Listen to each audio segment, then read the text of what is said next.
आपल्या ह्या माळशिरस तालुक्यात ह्या 2-3 वर्षात जर बघायला गेलं तर कमीत कमी 5-6 घटना घडल्या दलितांचं मर्डर पडायच्या. आणि त्या 5-6 घटनावर कमीत कमी 500-600 मोर्चे लागले निषेधाचे. पण त्या 5 ते 6 घटनेला अजून सुद्धा न्याय मिळालेला कानावर आला नाही. एवढे नेते आहेत, एवढे पुढारी आहेत, मग न्याय काय मिळत नाही? कारण आपल्यात एकी नाही. ज्या वेळेला दलित पॅंथरच्या काळात, पूर्वीच्या काळात चळवळी प्रामाणिक होत्या, नेते प्रामाणिक होता. आता नेते बी प्रामाणिक राहिले नाहीत आणि चळवळ बी प्रामाणिक राहिले नाही. जी ते ज्याच्या त्याच्या पद्धतीने उठतंय, निषेध व्यक्त करते, ज्याच्या त्याच्या पद्धतीने उठतंय, वेगळा मोर्चा काढते. असं करायची काय गरज नाही दादा. ही एकी तुटलेली आपल्यात आणि एकीचा फायदा इथली सत्ताधारी आणि प्रस्थापित व्यवस्था घ्यायला लागली आहे. आता ह्या गोष्टीच्या निषेधात मी परवा दिवशी अकलूज बंदचा नारा दिला. अकलूज बंद ठेवायचं असं मी ठरवलं. आणि ह्या बंदच्या बाबतीत मी आमच्या अकलूजच्या उपनगराधीशांना भेटलो. आता ही सत्य घटना तुम्हाला सगळ्याला सांगतो, हे काय भाषण करत नाही मी. तर त्यांनी मला 1-2 वेळा बोलवून सांगितलं, ठीक आहे बाबा, तुमच्या समाजात मोठी घटना घडलेली आहे, आपण त्याच्यावरती निषेध म्हणून बंद ठेवूया अकलूज. मला एकदा बोलवलं, दुसऱ्यांदा बोलवलं आणि सांगितलं की संध्याकाळी आपण शांतता कमिटीच्या वतीने मिटिंग जाहीर करून, शांतता कमिटीच्या वतीने मिटिंग घेऊ आणि जाहीर करू की आम्ही अकलूज शहर उद्या बंद ठेवणार आहे म्हणून. आज संध्याकाळी अचानक 10 वाजता उपनगराधीशांचा मला फोन येतून म्हणतात की शांतता कमिटी नको म्हणते. मी त्यांना एकच सांगितलं, अशांतता कमिटी तुमची, सगळी इथली राज्यव्यवस्था तुमची. शांतता कमिटी जर शेखर खिलर येऊन सांगितलेलं ऐकत असं तर तुम्ही सांगितलेलं काय ऐकत नाही? मी एवढ्याच ठिकाणी त्यांना जाब विचारला. तर त्यांनी मला सांगितलं, ठीक आहे, तुम्हाला तुमच्या पद्धतीने जे करायचं ते करा. आणि त्याच वेळेला दुपारी, दुसऱ्या दिवशी दुपारी, सकाळी परवा दिवशी सकाळी घटना घडली आणि काल दुपारी त्यांनी जाहीर केलं की शांतता कमिटीनं आज अकलूज बंद नाही म्हणून. मग मला काय म्हणायचे, अजितदादाला मी मानणारा माणूस आहे. अजितदादांचं कार्य आपल्या महाराष्ट्रासाठी एकदम चांगलं आहे. अजितदादा वारल्यानंतर एकदम गाव बंद होऊ शकते. तुमच्या परिवारातनं एखादा माणूस वारला तर 3-3 दिवस गाव बंद राहू शकते. तुमच्यावर काय अन्याय झाला, तुमच्यातलं काय झालं तर अकलूजला कमिटीला काय फरक पडत नाही. पण ज्या वेळेला मांगाची बाई मारती द्या आणि गाव बंद ठेवायचं त्यावेळेला कमिटीला कशी काय अडचण येते हीच मला आजपर्यंत कळलं नाही. काल आमच्या नागेश लोंढे पत्रकार यांनी एक प्रश्न उपस्थित केला, नगराध्यक्ष कोण, उपनगराध्यक्ष कोण, अध्यक्ष कोण, कमिटी कोणाची आहे? आणि मग कोणच समोर नाही येता, एकही फोटो व्हायरल न होता कमिटीनं, शांतता कमिटीनं कसं काय अकलूज बंद ठेवायचं नाही म्हणून जाहीर केले. मग नेमकं तुम्हाला ह्याच्यात अडचण काय असं त्यांनी या व्यवस्थेला जाब विचारायला आहे. तर मला फक्त एकच सांगायचंय, हे उषा साठे प्रकरण जे आहे हे आपण एवढा कालवा करतोय, न्याय मागायची भूमिका घेतोय, पण ही ह्याच्या मागे गुपित दडलेला आहे. इथले जे खासदार आहेत, आमदार आहेत, आज मला सांगा, अकलूजमध्ये एखादा बड्डे असला तर खासदारांना जायला वेळ आहे आणि उषा साठेच्या घरी जायला वेळ नाही का? म्हणजे खरं तर काल मी एक चुकीचं बोललोय. ही कमिटी जी आहे, अकलूजची शांतता कमिटी जी आहे, ही दलित विरोधी नाही. इथला खासदार आमदार दलित विरोधी आहे. उत्तम जानकरला तर मला म्हणायचं, खरंच तुझ्या याला खाटीक लागला होता का? जर तुझ्या याला खरंच दलित लागला असता आणि खाटीक लागला असता तर सगळ्यात आधी तू तिथे गेला असता. माधर चोतनो दलितांच्या नावावर मते घेऊन निवडून येत आहे आणि परत दलितांवर ज्या वेळेला अन्याय झालताय त्यावेळेला ढुंगणात शेपट घालताय प्रस्थापितांचं ऐकून आणि इथल्या पैशावाल्यांचं ऐकून. सचिन देशमुखकडे पैसे आहेत म्हणून तुम्ही त्याच्या मागे पळताय का? अरे सचिन देशमुखकडे पैसे असेल, तुम्ही सत्ताधारी त्यांच्या मागे पळचाल, पण आज बी गोरगरीब समाज सगळा उषा साठेच्या मागे, एवढं लक्षात राहू द्या. या प्रकरणात आपल्या सगळ्या माळशिरस तालुक्यातल्या दलित लोकांनी, दलित समाजाच्या पुढाऱ्यांनी जातीनं लक्ष घालण्याचे कारण आहे. कारण तुम्हाला सांगतो, सचिन देशमुख जे आहे त्याचा मोठा भाऊ, लहान भाऊ योगेश देशमुख हा अकलूजच्या सोसायटीवर चेअरमन आहे आणि तो चेअरमन असल्यामुळं ही सगळी लोक जाऊ देत नाहीत आणि इथली सत्ताधारी लोक ह्यांना थोडक्यात इथल्या प्रशासनावर पकड ठेवले यांनी. मला एक कळत नाही, ज्या वेळेला इलेक्शनचा मुद्दा येतोय त्यावेळेला राम सातपुतेची पकड आहे म्हणतात, पण ज्या वेळेला दलिताचा मुद्दा येतोय त्यावेळेला खासदाराची पकड कशी काय बसते प्रशासनावर? म्हणजे जाणीवपूर्वक दलितांना न्याय नाही मिळाला पाहिजे अशी इथल्या प्रस्थापितांची भूमिका आहे. तर मला एवढंच सांगायचंय, आपण फाशीची मागणी करायला आलोय, आपण फाशी द्या त्यांना म्हणतोय, पण माझं तर असं म्हणणं आहे, इथल्या इंग्रजांनी शासन करताना जेवढा आपल्यावर जुलूम केला नाही तेवढा आताच्या सगळ्या प्रशासनानं सत्ताधाऱ्याने आपल्यावर जुलूम लावलेला आहे. कारण जर समजा आत्ताच्या काळात एवढ्या मोठ्या कुटाण्यात जर आता मग अशा आमच्या अभिनग कोणी जर सांगितलं की कांबळेला लगेच फाशी होती पण देशमुखाला होत नाही, देशमुखाच्या बापाला आरोपी करायला 5 दिवस जातात, का तुमच्यात दम नाही का प्रशासनात तेवढा देशमुखाला आरोपी करायला? तुमच्यात जर देशमुखाला फाशी द्यायला दम नसेल प्रशासनाच्या गांडीत तर त्याला आमच्या ताब्यात आंबेडकर चौकात नेऊन त्याला नाही फास देऊन दावला तर बोला. एवढ्याच्या ठिकाणी आव्हान करतो. आज मी ह्या कुटुंबाच्या जरी मागं असलो नसलो किंवा माझ्या ह्यांच्या मागं असण्याचा काही फरक पडत नसला तरी एवढंच सांगतो, समाजातल्या विकासदादासारख्या सगळ्या लोकांनी माझ्या मागं उभा राहावा. सचिन देशमुख सुटल्या त्याला आंबेडकर चौकात नाही फाशी दिली तर राजू खेलरेचं नाव लावणार. एवढ्याच्या ठिकाणी सांगतो. आणि ज्या काही तरतुदी आहेत त्या तरतुदीनुसार तुम्हाला सांगतो की प्रशासनाने याच्यावर कुठलीही कसर नाही ठेवली पाहिजे. आज जी मोर्चा निघालाय तर प्रशासनानं ह्याचा एक तुम्हाला सांगतो की धमकीवाचा इशारा समजा की तुम्ही कुठलंही चुकीचं पाऊल टाकण्याचा प्रयत्न करू नका. जर चुकीचं पाऊल टाकलं तर तुम्हाला पण सोडणार नाही आम्ही, सरळ विषय, तर तुम्हाला पण सुट्टी नाही. ह्या ज्या काही घटना करतात तर ह्याच्यावर तुम्हाला सांगतो की फक्त निषेध व्यक्त करून काय असेल ते थांबणं गरजेचं नाही. कारण का माहित आहे का, म्हातारे मेल्याचं दुःख नसतं पण काय सोकावलं नाही पाहिजे. आज मला सांगा की अशा पद्धतीनं भर दिवसा जर का नाही असले कृत्य केलं जात असेल तर ह्यांची हिंमत किती होती ही बघा ना. ह्यांना अशा पद्धतीनं धडा भेटला पाहिजे की यांच्या 7 पिढ्यात कुणी परत का नाही आपल्यावर अन्याय अत्याचार करण्याचा विचार नाही केला पाहिजे.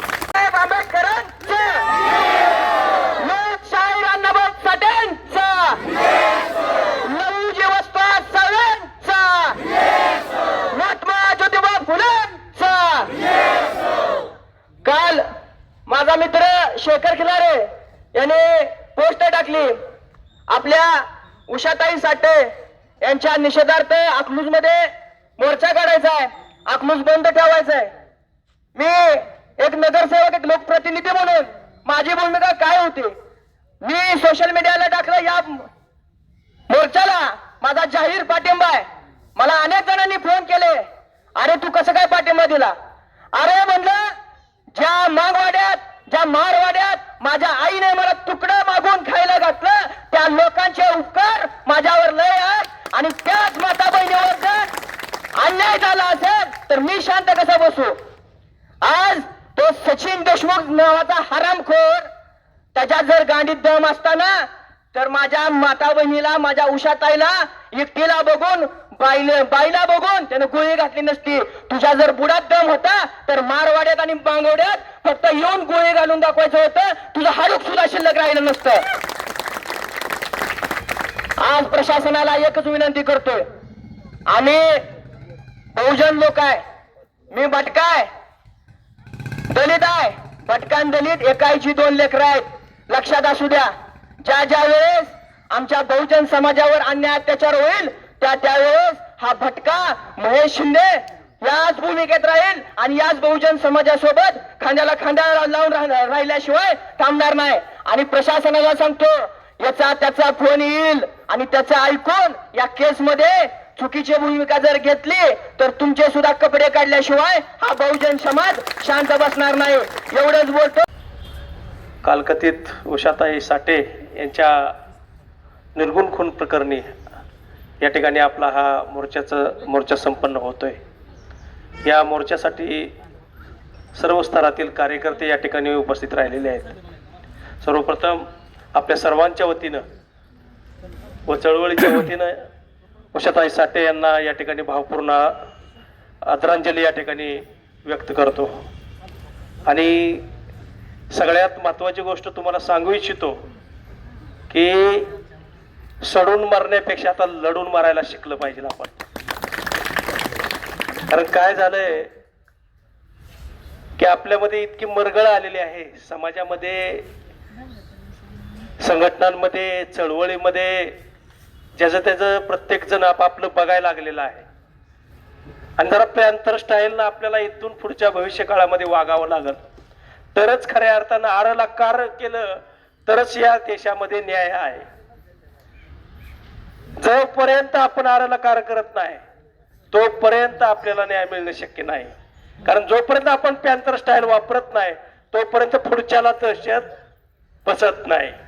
वास्तविक पाहता हा मोर्चा हा चौंडेश्वरवाडी मधनच निघणं गरजेचं होतं. कारण ज्या ठिकाणी अन्याय तिथंच दणका दिला पाहिजे.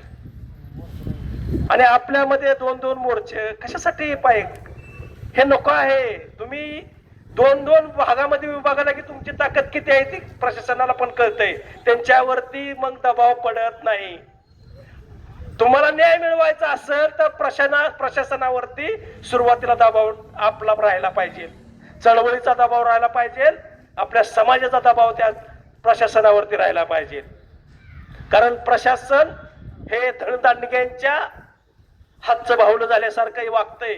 आपण बघतोय महाराष्ट्रामध्ये अनेक ठिकाणी अन्याय अत्याचार वाढायला लागलेले आहेत. जर सवर्णावरती अन्याय झाला तर त्याच्यामध्ये सगळे एकवटले जातात. प्रशासन व्यवस्था सुद्धा इतके जबरदस्त कामाला लागते. आपण जर नरसापूरचं जर प्रकरण बघितलं, अभिजितनं सांगितलं की 2-3 महिन्यात निर्णय झालाय फाशी शिक्षा करण्याचा. 2-3 महिन्यातच प्रशासन एवढं कामाला लागलं. वाईटच घटना आहे ती. ज्या कांबळेनं ते प्रकरण केलंय ते वाईटच आहे. त्याला फाशी झाली योग्यच झालंय. परंतु ज्या वेळेला कांबळेच्या महिलेवरती वेळ येते त्यावेळेला काय, कांबळेच्या महिलेवरती वेळ आल्यानंतर सुद्धा प्रशासन एवढ्याच तत्परतेने हल्लं पाहिजे ना. एवढ्याच प्रमाणामध्ये सगळे एकवट बहुजन समाजा सोडून इतर समाज आहेत त्यांनी सुद्धा एकवटून मागणी केली पाहिजे. नरसापूरचं प्रकरण घडलं, सगळे सवर्ण समाज त्याच्यामध्ये एकवटले, बहुजन समाज एकवटला. म्हणजे तुमच्यावरती अन्याय झाल्यानंतर बहुजन समाज सुद्धा तुमच्यामध्ये सामील होतोय. आणि तिथं 3 महिन्यामध्ये फाशीची शिक्षा होते. आणि ज्या वेळेला आमच्या महिलेवरती अन्याय होतो त्यावेळेला सवर्ण समाज कुठं राहतोय, कुठं बघायलाच दिसत नाही. प्रशासन व्यवस्था काय करते, सगळं शांत शांत. हरामखोर तो जो देशमुख आहे तो मस्तीला आलाय.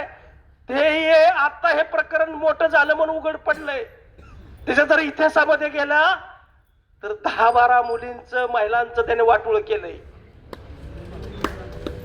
किती म्हणजे मला हे वाईट वाटतंय. अकलूजच्या शेजारचं गाव आहे. 10-12 प्रकरण त्या ठिकाणी घडतायत आणि कुणीही काय आवाज उठवत नाही. अरे माळशिरस तालुका चळवळीचा बाल्य किल्ला आहे. एक जणाला घोडं लावलेत आपण. कुणी पण असू द्या, या तालुक्यातला प्रस्थापित असू द्या नाहीतर कुणी असू द्या, त्यांना आपण काय झटकं दिलेले आहेत हा इतिहास आहे माळशिरस तालुक्याचा. आणि चौंडेश्वरी सारख्या गावामध्ये 10-12 प्रकरण घडलेत. त्या हरामखोरनं यापूर्वी ही प्रकरण केलेत. आणि ते प्रकरण झाल्यानंतर ती प्रकरण उघडकीस आली नाहीत. ज्या वेळेला खूनच केला त्यावेळेला हे सगळं बाहेर पडायला लागले. म्हणजे आपण काय करतो इथं अकलूजचे कार्यकर्ते सुद्धा काय करतायत किंवा चौंडेश्वरी वाडीमध्ये बघा हे या ठिकाणी ताई काय सांगतात बघा, ऐका. दलाली करतायत आपले कार्यकर्ते. म्हणजे जर समाजामधल्या आई बहिणी आपल्या सारख्या कार्यकर्त्याला जर भाडकाव दलाल म्हणत असतील तर आपण कार्यकर्ते म्हणून घ्यायचे तर लायकीच आहे का? मग किती वाईट घटना आहे. म्हणजे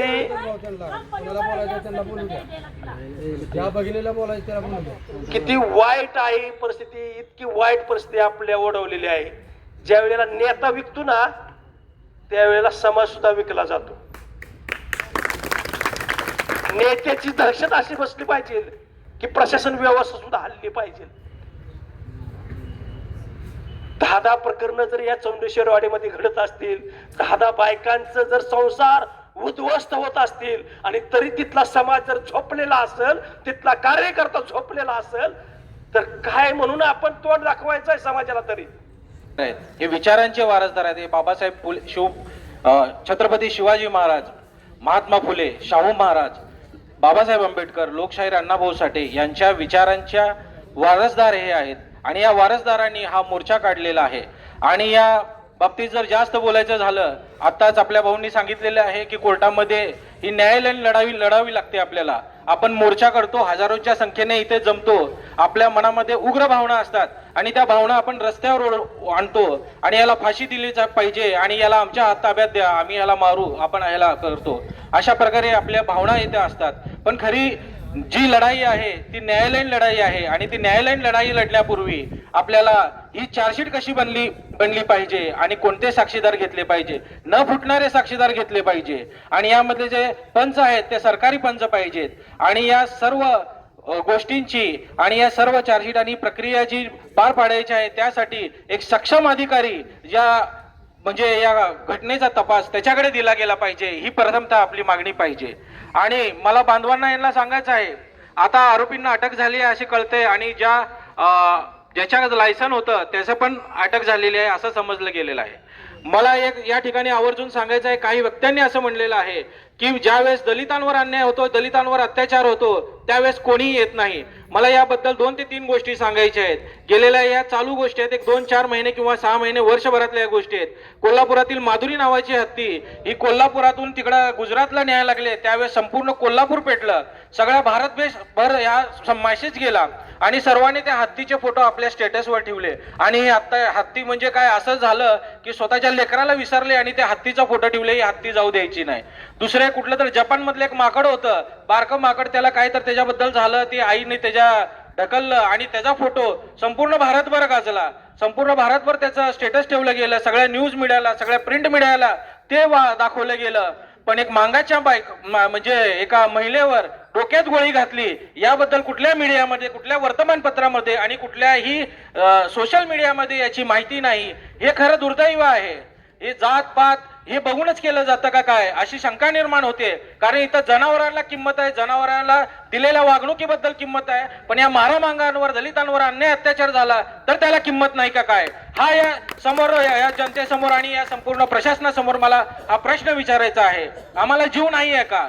आणि ज्यावेळेस केस चालू होईल आणि ज्यावेळेस आपले साक्षीदार होतील त्यावेळेस काही समाजातील दलाल असतील, मी जाहीरपणे सांगतो, काही अशी एक वृत्ती असती किती येते, जाऊ दे आता तुम्हाला पैसे मिळालेत, जाऊ दे आता तुमचं काय होणार आहे, असे जर कोणी या परिवाराकडे येत असेल, मी मोर्चाचे आयोजक काढलेले आहेत त्यांना हे सांगायचं आहे, ज्यावेळेस केस चालू होईल आणि ज्यावेळेस कोणी मिटवण्यासाठी समाजातील कोणतरी नातेवाईक असेल, हे दलाल जर आले यांना फोडून काढल्याशिवाय तुम्ही इथं स्वस्थ बसायचं नाहीये.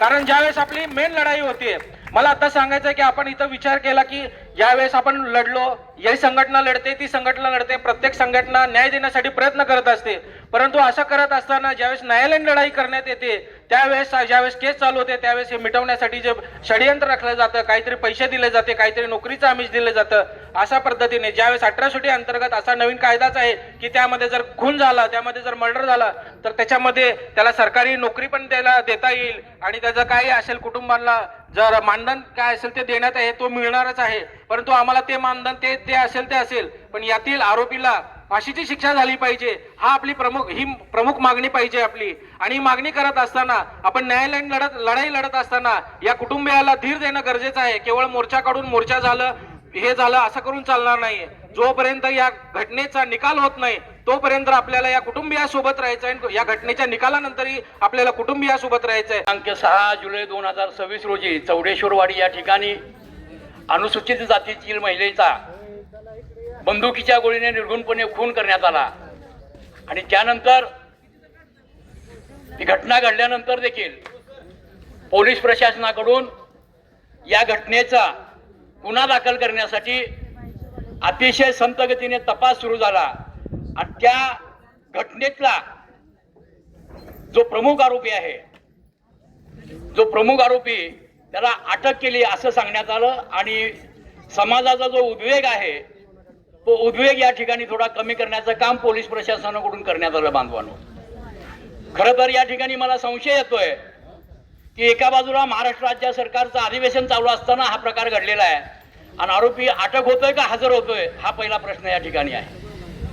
त्याहीपेक्षा दुसरी महत्वाची गोष्ट अशी आहे की कालच्या 12 तारखेला या घटनेतली जी रिव्हॉल्वर वापरण्यात आली त्या घटनेच्या रिव्हॉल्वर मालकाचा या ठिकाणी आरोपी करण्यात आलं अशा पद्धतीचं पत्र उपविभागीय पोलीस अधिकाऱ्याकडून संबंधितांना देण्यात आलं.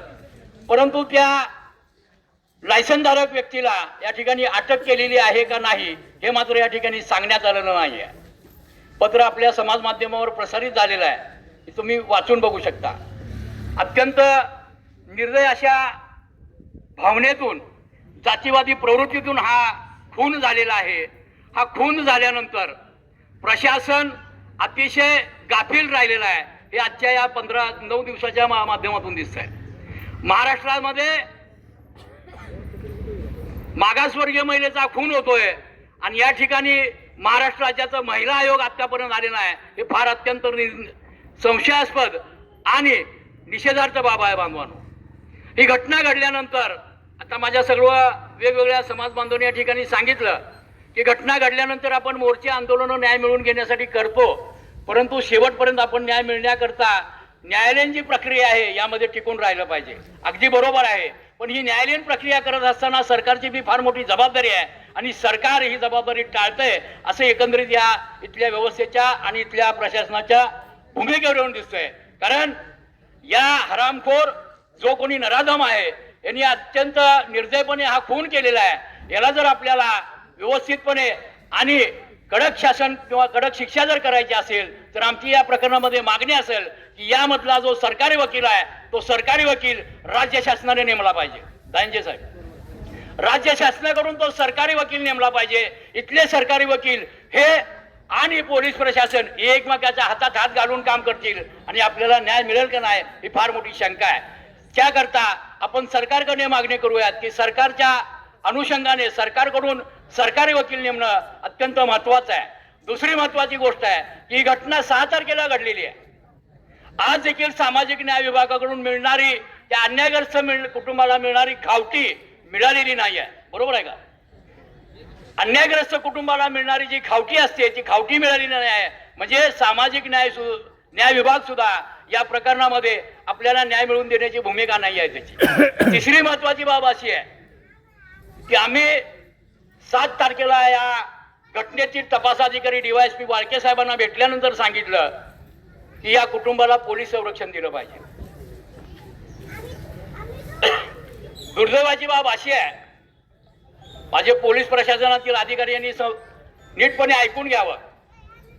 ज्या दिवशी ही घटना घडली त्याच्या दुसऱ्या दिवशी हा जो नराधम आहे याला कोर्टाने 3 दिवसाची PC दिली आणि त्या नराधमाला पोलीस प्रशासनानं हातामध्ये वेड्या घालून दुचाकीवर बसून DYSP ऑफिसमध्ये आणलं आणि ते बी मयत व्यक्तीच्या नातेवाईकासमोर आणलं. ही अत्यंत दुर्दैवी बाब आहे बांधवांनो. याच्यामुळेच पोलीस प्रशासनातील काही बेजबाबदार अधिकारी खून करणाऱ्या व्यक्तीला पाठीशी घालतात हे या ठिकाणी समोर अगदी सक्षमपणे दिसतंय. हे करत असताना आपल्याला आपण या ठिकाणी भांडतोय, आपण न्याय मिळवून घेण्यासाठी लढतोय, पण याच तालुक्यातील जिल्हा स्तरावरील सर्व सक्षम असलेल्या बहुजन समाजातील सर्व बांधवांनी सोलापूर जिल्ह्याच्या SP साहेबांना भेटावं, त्यांची त्या ठिकाणी भेट घ्यावी आणि इथं ज्या त्रुटी चाललेल्या आहेत तपास कामाच्या ते त्यांच्या कानावर घालणं आवश्यक आहे. कालच या महाराष्ट्रामधली जी मोठ्या प्रमाणात भरणारी वारी आहे त्या वारी करता पोलीस महासंचालक दाते साहेब या ठिकाणी येऊन गेले, पण त्या दाते साहेबाला वाटलं नाही की एवढं मोठं घटना या अकलूजमध्ये घडलेली आहे. एका मागासवर्गीय महिलेचा खून झालेला आहे. त्या खुनाच्या अनुषंगानं या अकलूजच्या उपविभागीय कार्यालयामध्ये एखादी बैठक तर लावून हा खुनाचा तपास काय चाललाय एवढं सुद्धा धाडस त्या दाते साहेबांचं झालं नाही. म्हणून हे जे पोलीस प्रशासन आहे हे आपल्याला न्यायनिष्ठुरपणे आपल्या घटनेकडे पाहतंय. म्हणून या ठिकाणी आपल्याला जर न्याय मिळवून घ्यायचा असेल तर आपल्याला न्यायालयामध्ये आपली न्यायालयीन लढाई आपल्या पद्धतीने लढावं लागणार आहे.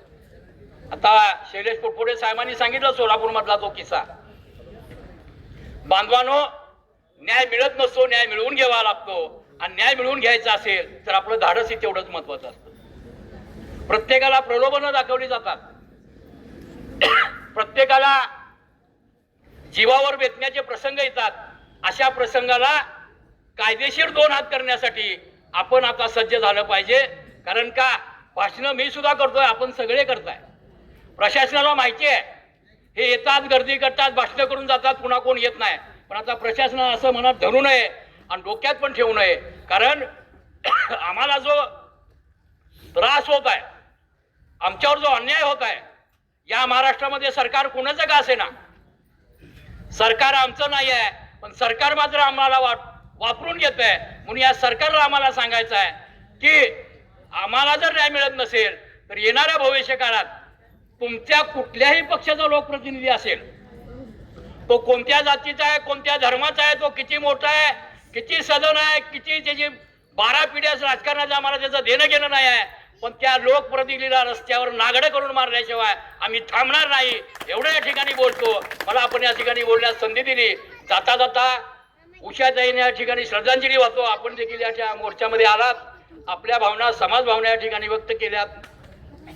समाज म्हणून आपण सगळे या ठिकाणी आलात. भले 100 असू द्या, पण एका विचाराचे आहोत, एवढे या ठिकाणी आपण येऊन या घडलेल्या घटनेच्या निषेधार्थ प्रशासनाला जाब विचारण्यासाठी आपण सर्व ताकदीनिशी एकत्र आलात. त्याबद्दल मी या ठिकाणी आभार व्यक्त करत नाही आहे. ही आपली जाणीव आहे, सामाजिक जाणीव मनात ठेवून आपण आलात, त्याबद्दल या ठिकाणी मी धन्यवाद मानतो आणि थांबतो. जय भीम.